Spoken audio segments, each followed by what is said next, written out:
উনি সারা বাংলাদেশের নেতা, এতদিন তিনি দেশে ফিরতে পারতেছিলেন না, একটা খুবই অপ্রেসিভ গভর্নমেন্ট ছিল বলে এখন তিনি দেশে ফিরবেন, সেটাই তো স্বাভাবিক, তাই না? মানে স্বভাব এখন তিনি দেশে ফিরবেন সেটাই স্বাভাবিক, কিন্তু কখন তিনি দেশে ফিরবেন এই সিদ্ধান্তকে আমি দিব? 13 মাস এই সিদ্ধান্ত উনি নিবেন। আচ্ছা ঠিক আছে, 13 মাস কেন, উনি 17 মাস পরে, উনি 17 মাস পরেও ফিরতে পারেন, এটা তো তার ইচ্ছা। ইউনূস সাহেব, ডক্টর ইউনূস দেশে এত বড় আন্দোলন হয়ে গিয়েছে, উপদেষ্টা পরিষদের দায়িত্ব গ্রহণ করার জন্য 4 দিন বসেছিলেন কেন? ওনার কি বাধা ছিল? হাসপাতালে ছিলেন কি জানি, আপনি বলতে একটা সার্জারি, একটা মাইনর সার্জারির মধ্যে দিয়ে গেছেন উনি। 17 বছর আমার কোনো অসুবিধা নাই, 17 মাস উনি না থাকুক, কিন্তু বলুক আমি একটা সার্জারির মধ্যে দিয়ে যাচ্ছি। ভাই ইচ্ছা কথাটা কিন্তু অনেক ডগমেটিক। ইচ্ছা কথাটা কিন্তু অনেক ডগমেটিক তুষার ভাই। আমি কইতেই পারি আমার ইচ্ছা, আমি যাবো না, এইটা তো মানে কোথাও যাবে না আর কি। এবং আপনি আসলে এটাই করছেন, আপনার ইচ্ছা আপনি প্রশ্ন করতেছেন। থ্যাংক ইউ তুষার ভাই।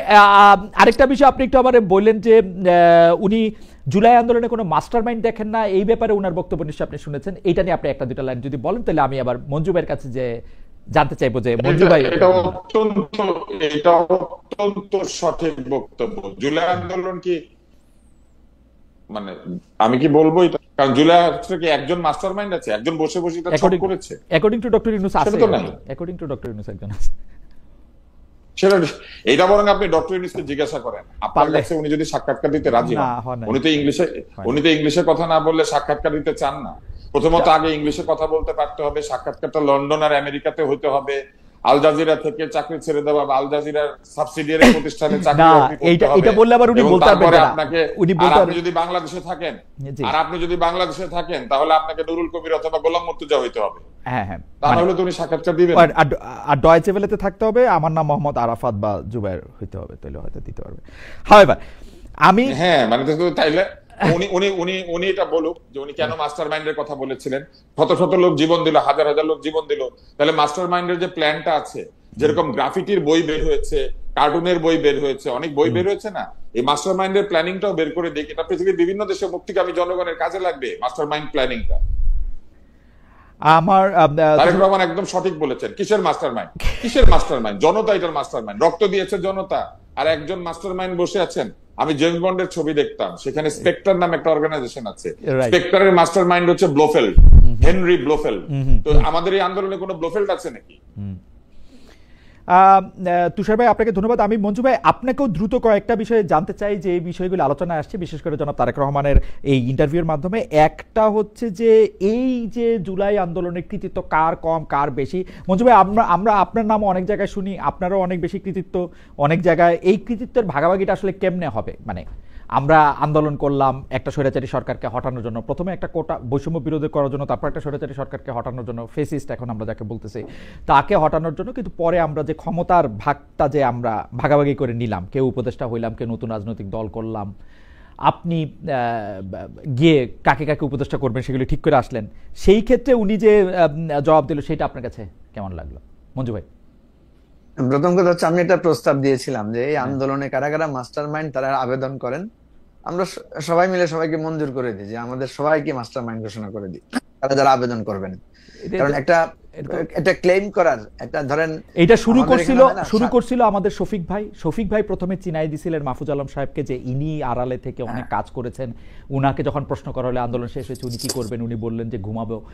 তারপরে ডক্টর মোহাম্মদ ইউনূস ক্লিনটন ফাউন্ডেশনে গিয়ে পরিচয় করা দিলেন যে অনেকেই বলেন যে এই আন্দোলনটা আসলে একটা হেডলেস ছিল, আসলে তা ছিল না, আসলে তা ছিল হচ্ছে এই হচ্ছে মাস্টার মাইন্ড। এদিকে আবার জামাতের একজন নেতা লন্ডনে বলতেছেন ডক্টর মোহাম্মদ ইউনূস বহু আগে একজন লবিস্ট নিয়োগ করেছিলেন এই সরকারকে যাতে ইয়া করা যায়। এবং মানে উনাকে আমি চিনি, বকর সাহেব, খুবই মানে আপনিও হয়তো চিনেন মঞ্জু ভাই, যে খুব মানে সুন্দর করে কথা বলেন। উনি পেশায় একজন আইনজীবী, উনি একদম দায়িত্ব নিয়ে বলতেছেন যে আমি জানি একটা লবিস্ট নিয়োগ করা হয়েছিল। আপনি যদি একটু বলেন। খালেদ ভাই ঘটনা হয়েছে, আমাদের এক একজনের জ্ঞান তো এক এক জায়গায় সীমাবদ্ধ। ধরেন শফিক ভাইয়ের কথা যে ভুল তা না, উনি যতটুকু জানেন উনি ততটুকু বলেছেন, যে যতটুকু জানে।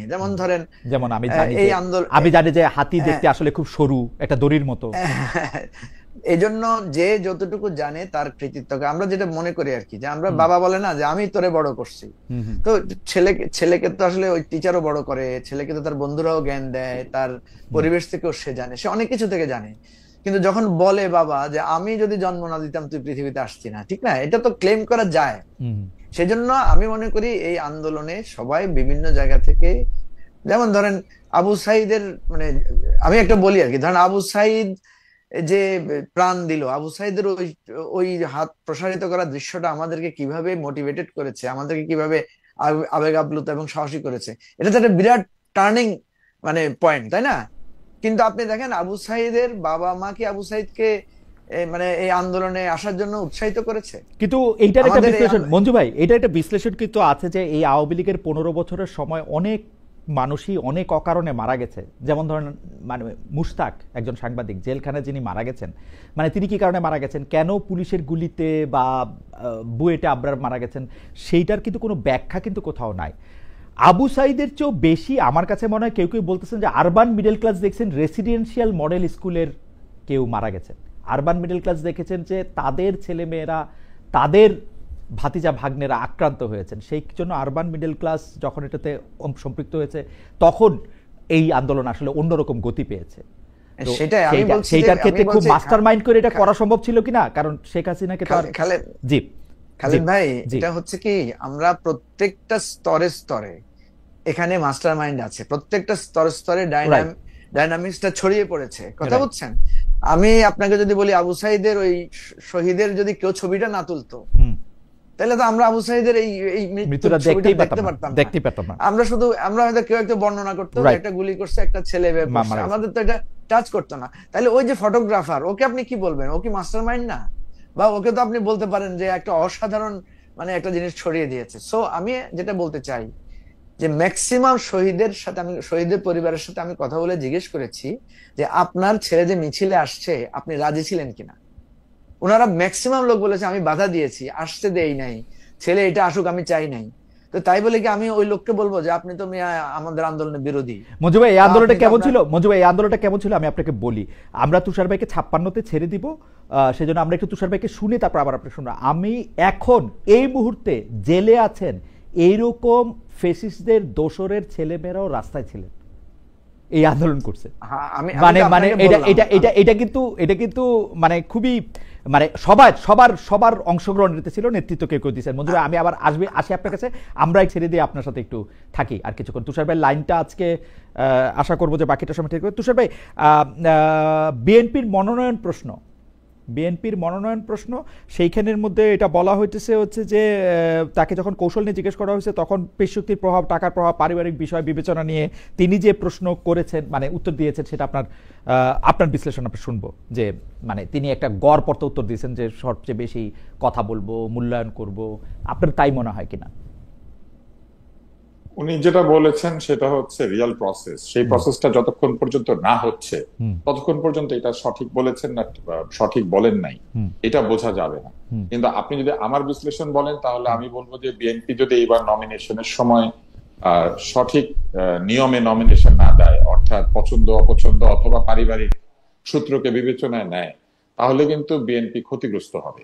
এবং আমার ধারণা যে এইটা তারা বুঝতে পেরেছেন, এই বিভিন্ন যে জায়গাতে তারা যে জনমত সংগ্রহ করছেন সেখানেও বাংলাদেশের মানুষ পরিবারতন্ত্র থেকে মুক্তি চায়, বাংলাদেশের মানুষ অযোগ্য মানুষের শাসন থেকেও মুক্তি চায়, বাংলাদেশের মানুষ দু একটি পরিবারকে যাদেরকে শ্রদ্ধা করেন এটা কিন্তু পরিবারতন্ত্র হিসেবে শ্রদ্ধা করেন না, ব্যক্তিদেরকে শ্রদ্ধা করেন বলে তাদের পরিবার সেই ভালোবাসাটা পায়। যেমন বহু জায়গায় আছেন শিক্ষকের ছেলে, ওই এলাকার সেরা শিক্ষকের ছেলে বা মেয়ে, ওই শিক্ষকের সম্মানটার অনেকখানি তারা পান, এটা আমাদের সোশ্যাল প্র্যাকটিস। কিন্তু এর বাইরে এমপির ছেলে এমপি হবে, মন্ত্রীর ছেলে মন্ত্রী হবে, এই প্রক্রিয়া থেকে সরে আসবেন এরকম একটি ইশারা বা ইঙ্গিত আমরা পেয়েছি। এখন বাংলাদেশের বৃহৎ দলগুলি নমিনেশন দেওয়ার ক্ষেত্রে অনেক কিছু বিবেচনায় নেন, এলাকাতে প্রভাব, শক্তি, পারিবারিক লেগেসি, অতীতে জয়ের অভিজ্ঞতা, তারপরে এমনকি দলের শীর্ষস্থানীয় নেতাদের সঙ্গে সম্পর্ক, এরকম নানান ফ্যাক্টর কিন্তু কাজ করে। আমার মনে আছে কোন একজন শীর্ষ নেত্রী আমাকে বলেছিলেন যে এইসব কমিটি সব ভুয়া আওয়ামী লীগের। উনি বলেছিলেন যে ওনার একটা কাগজের মধ্যে নাম লেখেন, তারপরে সেই নাম নিয়ে একক ব্যক্তির কাছে যান, উনি যদি ইয়াস বলেন তো ইয়াস, উনি নো বললেন নো, ফলে নিচে যা হয় এগুলা সব লোক দেখান। তো বিএনপিকে এটা প্রমাণ করতে হবে যে বিএনপি আগামী মনোনয়ন যখন দিবেন তারা আসলেই মনোনয়ন যেভাবে হওয়া উচিত, আদর্শ মনোনয়ন পদ্ধতি, সেইভাবে তারা মনোনয়ন দিচ্ছেন কিনা। ফলে এই বক্তব্যটাকে আমাদেরকে যাচাই করতে হবে নির্বাচনের সময় মনোনয়ন প্রক্রিয়াটা দেখে। তার আগে আমরা কেবল আশা করতে পারি যে অতীতের মতো প্রভাবিত মনোনয়ন প্রক্রিয়া হবে না। আর দর্শকদের অনেক প্রশ্ন দেখতে পাচ্ছি, আমি আপনাদেরকে নিশ্চিত করতে পারি যে আমাদের এইখানে খালিদ বা আমাদের দুইজনের অন্তত আগামী নির্বাচনে মনোনয়ন পাওয়ার কোনো আকাঙ্ক্ষা নেই। আমরা একটু শান্তিতে জীবনযাপন করতে চাই। তুষার ভাই, এই 3 মিনিট সময় আছে আপনার হাতে, আমি এই প্রসঙ্গটাতে আসি। আপনার বক্তব্য শুনে আমি মঞ্জু ভাইয়ের কাছে একটু বিস্তারিত শুনতে চাইবো। এইটা হলো যে দুর্নীতি, বেশিরভাগ বাংলাদেশের মানুষ ইররেসপেক্টিভ তারা কোন দল সাপোর্ট করে না করে, তারা দুর্নীতিমুক্ত একটা বাংলাদেশ দেখতে চায়।